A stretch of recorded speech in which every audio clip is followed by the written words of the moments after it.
338,000 soldiers saved from certain death. Civilians boats crossing a war zone. A nation united in its darkest hour. That's the story you have heard.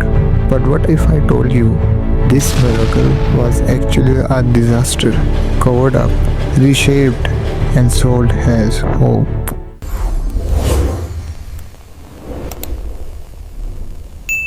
To understand Dunkirk, we have to stop looking at the beach and start looking at the maps.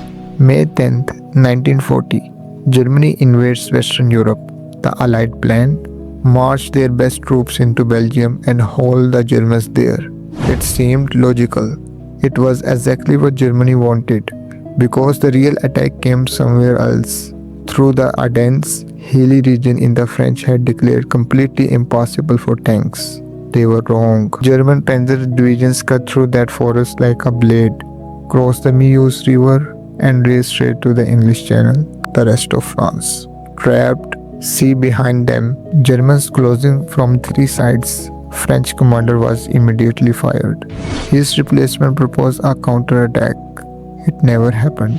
Troops were exhausted, communications shattered, German aircraft on the sky. On May 25th, the British commander Lord Gode made the most controversial decision that France will never forgive. He abandoned the counterattack and ordered a full retreat to the coast, to a small port town called Dunkirk, the only way out left now. May 24th, the British army is cornered. German panzers are miles away. Victory is right there, and Hitler orders his tanks to stop. 3 full days, engines off. The story told for decades was almost romantic. Hitler let them escape.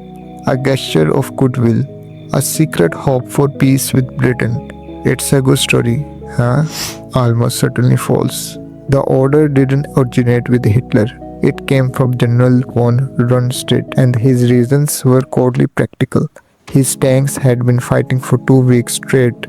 Some units had lost 30 to 50% of their vehicles, not from an enemy fire, just mechanical breakdown from the pace of the advance. The ground around Dunkirk, marshes, canals, soft dunes, was a tank graveyard. And just days earlier, a small British armored counterattack at Urs had briefly panicked the entire German command. Rommel thought he was facing hundreds of tanks. It was actually 58. So Göring, head of the Luftwaffe, saw his opportunity. He personally promised Hitler his air force alone could finish the trapped men from the sky. No need to risk the British tanks. It was arrogance. It was a miscalculation, and it gave Britain 3 days it had absolutely no right to have.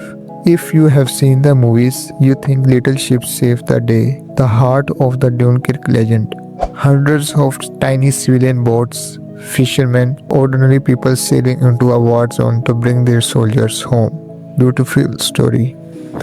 Statistically misleading. Of the 338,226 men rescued, only about 98,000 were taken off the beaches by small craft, less than 30%. The other 230,000 were evacuated from the East Mole, a 1,400-yard wooden pier where Royal Navy destroyers docked and loaded thousands of men at a time. The beaches were almost useless for large ships. The seafloor was too shallow. The little ships mostly transport men from the beach out to the bigger vessels waiting offshore. But the narrative that a fleet of fishing boats rescued the army is a masterpiece of social engineering. The Ministry of Information needed to turn a military failure into a people's war by making every civilian a hero. They masked the fact that the professional navy was being slaughtered by the Luftwaffe. On the beach, the soldiers cursed the Royal Air Force. They felt abandoned under the constant scream of Stuka dive bombers. "Where is the RAF?" was the cry that defined the retreat. But the RAF was there. They just were not where the soldiers could see them. To protect the fleet, the British fighters intercepted German bombers miles inland. It was a strategy of distant interception. If the dogfights had happened over the beach, the evacuation would have stopped. The RAF fought a silent, invisible battle that cost them 145 aircraft, but for the men in the sand, they were ghosts who had run away. While 338,000 men were boarding ships, someone had to hold the Germans back. At Lille, 40,000 men of the French First Army were completely surrendered, facing even German divisions including 3 Panzer units under Rommel himself. For 4 straight days, they fought house to house, street by street. That battle held even 7 German divisions away from Dunkirk. Historians estimate it allowed an extra 100,000 Allied troops to escape. When they finally surrendered, the Germans granted them the honors of war. The defeated French marched out with flags flying and drums beating, a rare gesture of military respect. These men saved Dunkirk. They are almost never mentioned in the British accounts of the miracle, and here it gets darker. Even worse were the massacres at Le Paradis and Wormhout. The SS showed what no miracle looked like. Nearly 200 British prisoners, having surrendered after a brutal pre-argued action, were herded into barns and executed with machine guns and grenades. The retreat wasn't a gallant race, it was a desperate scramble over the bodies of the re-argued. So, 338,000 men came home. Here's what stayed behind in France: 64,000 vehicles, 2,500 artillery guns, nearly Britain's entire heavy firepower, 11,000 machine guns, 76 tons of ammunition, 400,000 tons of supplies, all captured by the German army. The British soldiers tried. They poured sand into radiators, smashed engines, burned what they could. It wasn't enough. Britain now faced a potential invasion with a broken army and almost no weapons. So, what would defend the country? The Home Guard, 1.6 million volunteers. And the Secretary of State for War personally called them a boomstick army because only 40% had firearms.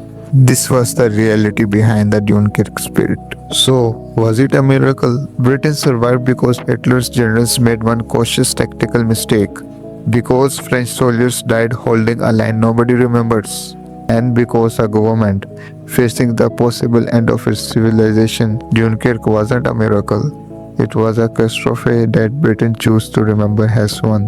And perhaps that choice was the most important decision of the entire war.